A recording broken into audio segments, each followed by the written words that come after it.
Everyone, once again, my name is Neil from TopFX, and in this video, I'm going to show you first how you can customize your indicator or remove it.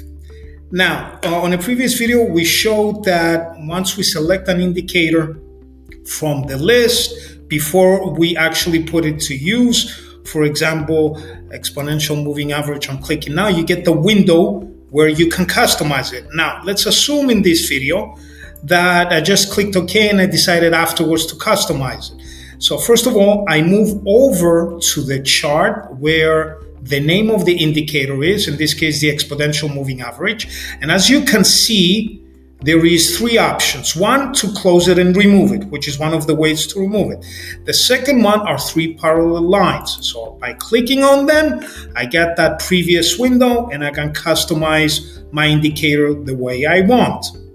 Now, there is also another way where we can both remove the indicator and as well as customize it. And this is if I move my mouse, hover my mouse over the chart right next to the indicator list, there's another icon that looks like stack of papers, which gives me two options. Either remove all the indicators or click directly on the indicator. I get a list of all the indicators that I have.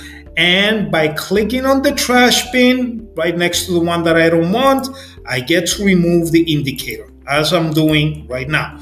You can, of course, should you want to remove them all, move again your mouse over the stack of paper icon, and then the last option is remove all indicators. And there you have it. You just removed, replace, or customize all your indicators. Thank you for watching. See you on the next video.